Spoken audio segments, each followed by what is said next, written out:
4 ಕೋಟಿ ವೆಚ್ಚದಲ್ಲಿ ಅಭಿವೃದ್ಧಿಗೊಳಿಸಿದ್ದ ಕೆರೆ ಐತಿಹಾಸಿಕ ಕೆರೆಗೆ ಸೇರ್ತಾ ಇದೆ ಫ್ಲಾಟ್ಗಳ ಚರಂಡಿ ನೀರು. ಕೆರೆ ನೀರಲ್ಲಿ ಬ್ಯಾಕ್ಟೀರಿಯಾ ಪತ್ತೆ.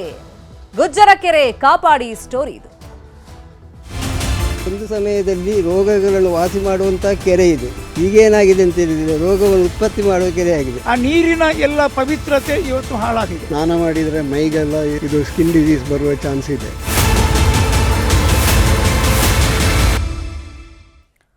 ಮಂಗಳೂರು ನಗರದ ಒಳಗಿನ ಕೆರೆ ಪರಿಸ್ಥಿತಿ ಅಧ್ವಾನ ಆಗಿದೆ. ಕೊಳ್ತು ನಾರ್ತಾ ಇದೆ ಸಾವಿರಾರು ವರ್ಷಗಳ ಹಳೆ ಕೆರೆಯ ನೀರು. 4 ಕೋಟಿ ವೆಚ್ಚದಲ್ಲಿ ಅಭಿವೃದ್ಧಿಗೊಳಿಸಲಾಗಿತ್ತು ಈ ಕೆರೆಯನ್ನ. ಆದರೆ ಈಗ ಸಂಪೂರ್ಣ ಹಾಳಾಗ್ಬಿಟ್ಟಿದೆ. ಕೊಳ್ತು ನಾರ್ತಾ ಇದೆ ಈ ಕೆರೆಯ ನೀರು. ಮಂಗಳೂರಿನ ಜೆಪ್ಪುವಿನಲ್ಲಿದೆ ಈ ಐತಿಹಾಸಿಕ ಕೆರೆ. ಈಗ ಗಬ್ಬೆದ್ದು ನಾರ್ತಾ ಇದೆ. ಗುಜ್ಜರ ಕೆರೆ ತೀರ್ಥ ಸ್ನಾನಕ್ಕೆ ಅಂತಾನೆ ಹಿಂದೆ ಫೇಮಸ್ ಆಗಿತ್ತು ಈ ಐತಿಹಾಸಿಕ ಕೆರೆ. ಈಗ ಫ್ಲಾಟ್ಗಳ ಚರಂಡಿ ನೀರು ಡೈರೆಕ್ಟ್ ಆಗಿ ಬಂದು ಈ ಐತಿಹಾಸಿಕ ಕೆರೆಗೆ ಸೇರ್ತಾ ಇದೆ. ಕೆರೆ ನೀರಲ್ಲಿ ಅಪಾಯಕಾರಿ ಬ್ಯಾಕ್ಟೀರಿಯಾಗಳು ಕೂಡ ಪತ್ತೆಯಾಗಿದೆ. ಈಗ ಅಧಿಕಾರಿಗಳ ಮೇಲೆ ಜನ ಆಕ್ರೋಶವನ್ನ ವ್ಯಕ್ತಪಡಿಸ್ತಾ ಇದ್ದಾರೆ. ಪಾಲಿಕೆ ಅಧಿಕಾರಿಗಳು ಏನ್ ಮಾಡ್ತಿದ್ದಾರೆ ಹಂಗಾದ್ರೆ ಅಂತ. ಕೆರೆ ಸುತ್ತಲೂ ವಾಕಿಂಗ್ ಮಾಡೋದಕ್ಕೆ ಸಿಂಥೆಟಿಕ್ ಟ್ರ್ಯಾಕ್, ವಿಹಾರಿಗಳಿಗೆ ಕುತ್ಕೊಳ್ಳೋದಕ್ಕೆ ಆಸನ ಇದೆ, ಓಪನ್ ಜಿಮ್ ಇದೆ, ಮಕ್ಕಳಿಗೆ ಆಟ ಆಡೋದಕ್ಕೆ ಬೇಕಾದಂತ ಸೌಕರ್ಯಗಳು ಅಲ್ಲಿದೆ.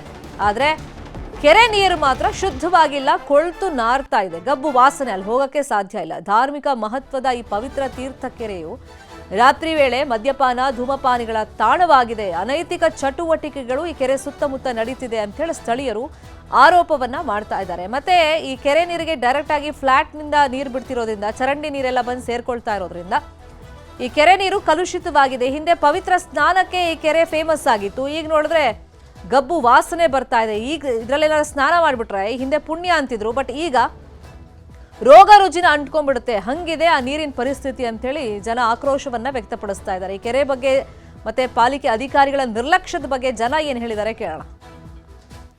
ಈ ಹೊತ್ತಿನವರೆಗೂ 2001ರಿಂದ ಇವತ್ತಿನವರೆಗೂ ಬಂದಂಥ ಅಧಿಕಾರಿಗಳು, ಜನಪ್ರತಿನಿಧಿಗಳೆಲ್ಲರೂ ಕೆಲಸ ಅವರವರ ಕರ್ತವ್ಯ ಮಾಡಿದ್ದಾರೆ.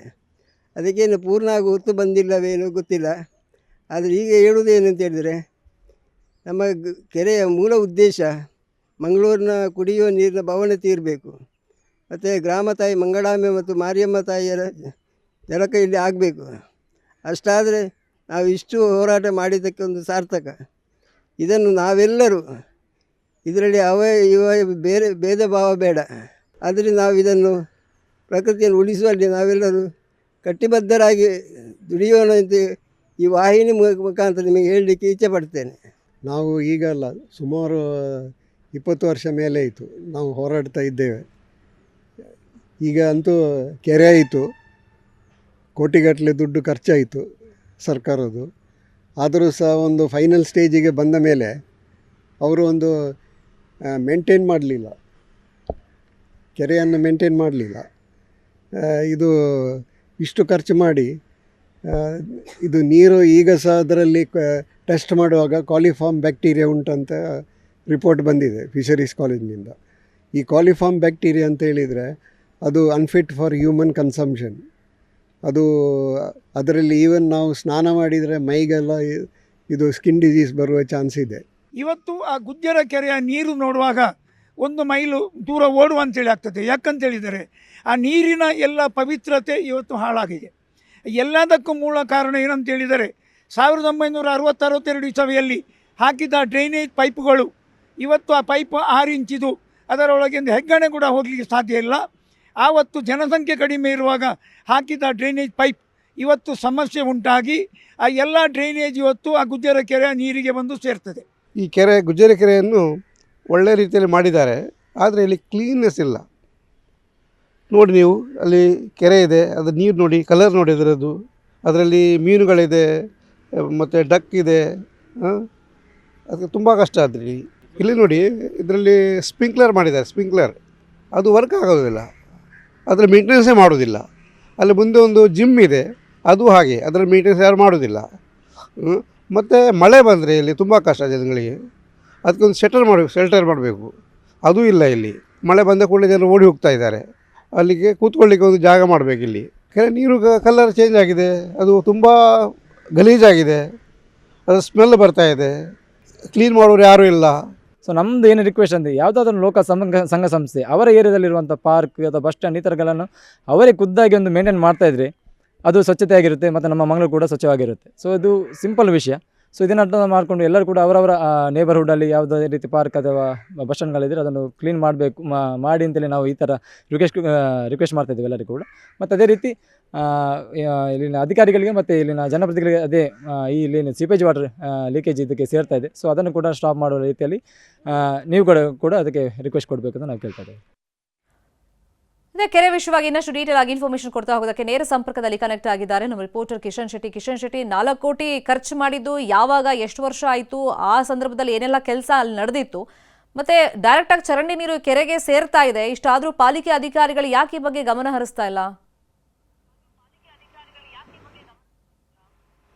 ಶರ್ಮಿತಾ, ಈ ಕೆರೆ ಬಹಳಷ್ಟು ಇತಿಹಾಸವನ್ನು ಹೊಂದಿರುವಂಥದ್ದು. ಧಾರ್ಮಿಕವಾಗಿಯೂ ಇದು ಪರಮ ಪವಿತ್ರವಾದಂತಹ ಕೆರೆ ಅಂತೇಳಿ ಅಲ್ಲಿನ ಭಕ್ತರು ನಂಬ್ತಾರೆ. ಆದರೆ ಅಧಿಕಾರಿಗಳ ಅಸಡ್ಡೆ ಮತ್ತು ಅಲ್ಲಿ ಕ್ರಮವನ್ನು ಕೈಗೊಳ್ಳಬೇಕಾದಂತಹ ಅಧಿಕಾರಿಗಳು ಜಾನಮೌನವನ್ನ, ಕುರುಡುತನವನ್ನ ಮೆರೆದಂಥ ಕಾರಣಕ್ಕಾಗಿ ಇವತ್ತು ಆ ಪರಮ ಪವಿತ್ರ ಕೆರೆ ಬಹಳಷ್ಟು ಗಲೀಜಾಗಿದೆ. ಅದು ಉಪಯೋಗಕ್ಕೆ ಆಗೋದಿಲ್ಲ ಅಂತ ಹೇಳಿ ಈಗಾಗಲೇ ಫಿಶರೀಸ್ ಕಾಲೇಜಿನ ಅಧ್ಯಯನಕಾರರ ತಂಡ ಒಂದು ವರದಿಯನ್ನು ಕೊಟ್ಟಿದೆ. ಆ ಕೆರೆಯಲ್ಲಿ ಅಷ್ಟರ ಪ್ರಮಾಣದಲ್ಲಿ ಬ್ಯಾಕ್ಟೀರಿಯಾ ಅಂಶ ಇದೆ ಅಂತ ಹೇಳಿ ಈಗ ವರದಿಯನ್ನು ಕೊಟ್ಟಿರುವಂಥದ್ದು. ಇದಕ್ಕೆ ಮೂಲವಾದ ಕಾರಣ ಅಕ್ಕಪಕ್ಕದಲ್ಲಿರುವಂತಹ ಫ್ಲಾಟ್ಗಳ ಕೊಳಚೆ ನೀರುಗಳು ಡೈರೆಕ್ಟ್ ಆಗಿ ಕೆರೆಯನ್ನ ಸೇರ್ತಾ ಇದೆ. ಇದಕ್ಕೆ ಸಂಬಂಧಪಟ್ಟಂತೆ ಕಳೆದ 20 ವರ್ಷಗಳಿಂದ ಹೋರಾಟವನ್ನು ಅಲ್ಲಿನ ಸ್ಥಳೀಯರು ಮಾಡ್ತಾ ಇದ್ದಾರೆ. ಆದರೆ ಅಧಿಕಾರಿಗಳು ಮಾತ್ರ ಇಲ್ಲಿ ತನಕ ಅದರ ಬಗ್ಗೆ ಯಾವುದೇ ರೀತಿಯಾಗಿ ಕ್ರಮವನ್ನು ಕೈಗೊಳ್ತಾ ಇಲ್ಲ. ಕಳೆದ ಕೆಲ ವರ್ಷಗಳ ಹಿಂದೆ ಸುಮಾರು 4 ಕೋಟಿ ರೂಪಾಯಿ ವೆಚ್ಚವನ್ನು ಖರ್ಚು ಮಾಡಿ ಸ್ಮಾರ್ಟ್ ಸಿಟಿಯಲ್ಲಿ ಒಂದು ಕೆರೆಯ ಸುತ್ತಲೂ ಒಂದು ಪಾರ್ಕಿಂಗ್ ಅಂದ್ರೆ ವಿಹಾರ ತಾಣವಾಗಿ ಮಾಡಿತ್ತು. ಅಲ್ಲಿ ವಾಕಿಂಗ್ ಟ್ರ್ಯಾಕ್ ಅನ್ನು ಕೂಡ ನಿರ್ಮಾಣ ಮಾಡಿತ್ತು. ಅಲ್ಲಿ ಮಕ್ಕಳು ಎಲ್ಲ ಆಟ ಆಡೋಕೆ ಬೇಕಾದಂತಹ ಎಲ್ಲ ಸಲಕರಣೆಗಳನ್ನ, ಸಾಮಗ್ರಿಗಳನ್ನ ಅಲ್ಲಿ ಹಾಕಿತ್ತು. ಆದ್ರೆ ಮೂಲವಾಗಿ ಆಗ್ಬೇಕಾದಂಥದ್ದು ಕೆರೆ ಸ್ವಚ್ಛತೆ. ಆದ್ರೆ ಆ ಕೆರೆ ಸ್ವಚ್ಛತೆ ಬಗ್ಗೆ ಕೂಡ ಇನ್ನೂ ಕೂಡ ಅಧಿಕಾರಿಗಳು ಧ್ವನಿಯನ್ನ ಎತ್ತಾ ಇಲ್ಲ, ಅದರ ಬಗ್ಗೆ ಕ್ರಮವನ್ನ ವಹಿಸ್ತಾ ಇಲ್ಲ. ಇದರ ಹಿನ್ನೆಲೆಯನ್ನು ಗಮನಿಸ್ತಾ ಹೋದ್ರೆ ಮಂಗಳೂರಿನ ಪುರವಾಸಿನಿ ಮಂಗಳಾದೇವಿ ಜಳಕ ಆಡ್ತಾ ಇದ್ದಂತ ಕೆರೆ, ಆಕೆಯ ಉತ್ಸವ ಮೂರ್ತಿಯನ್ನು ಅಲ್ಲಿ ಜಳಕವನ್ನ ಮಾಡಲಾಗ್ತಾ ಇತ್ತು ಎಂಬ ಪ್ರತೀತಿ ಕೂಡ ಇದೆ. ಇದನ್ನ ನಾಥ ಪ್ರಾಂತದ ಶ್ರೇಷ್ಠ ಗುರು ಮತ್ಸ್ಯೇಂದ್ರ ನಾಥರಿಗೆ ಅವರ ಶಿಷ್ಯ ಗೋರಕ್ಷಕನಾಥರು ನಿರ್ಮಿಸಿದ್ರು ಎಂಬ ಇತಿಹಾಸ ಕೂಡ ಆ ಕೆರೆಯಲ್ಲಿರುವಂಥದ್ದು. ಆದ್ರೆ ಇಂತಹ ಒಂದು ಧಾರ್ಮಿಕ ಹಿನ್ನೆಲೆ ಇಲ್ಲಂತ ಕೆರೆ ಈಗ ಗಲೀಜಾಗಿದೆ, ಮಲಿನವಾಗಿದೆ. ಅಧಿಕಾರಿಗಳು ಇನ್ನಾದರೂ ಎಚ್ಚೆತ್ತುಕೊಳ್ತಾರೆ ಎಂಬ ಭರವಸೆಯಲ್ಲಿ ಅಲ್ಲಿ ಸ್ಥಳೀಯರು ಕೂಡ ಇದ್ದಾರೆ. ಈ ಬಗ್ಗೆ ಸಾಕಷ್ಟು ಮನವಿಗಳನ್ನ ಕೊಟ್ಟಾಗಿದೆ. ಜನಪ್ರತಿನಿಧಿಗಳಿಗೆ ಆದಿಯಾಗಿ ಇನ್ನು ಅಧಿಕಾರಿಗಳಿಗೆ ಸಾಕಷ್ಟು ಮನವಿಯನ್ನು ಕೊಟ್ಟಿದ್ದಾರೆ. ಇದಕ್ಕೆ ಸೇರುವಂತಹ ಡ್ರೈನೇಜ್ ವಾಟರ್ ಅದನ್ನ ತಡಿಬೇಕು, ಈ ಕೆರೆಯನ್ನ ಮತ್ತೆ ಪರಿಶುದ್ಧ ಮಾಡಬೇಕೆಂಬ ಆಗ್ರಹವನ್ನು ಇಲ್ಲಿ ಸ್ಥಳೀಯರು ವ್ಯಕ್ತಪಡಿಸ್ತಾ ಇದ್ದಾರೆ. ಆದ್ರೆ ಇಲ್ಲಿ ತನಕ ಯಾವುದೇ ರೀತಿಯಾಗಿ ಅವರ ಆಗ್ರಹಗಳಿಗೆ ಮನ್ನಣೆ ಸಿಗ್ತಾ ಇಲ್ಲ.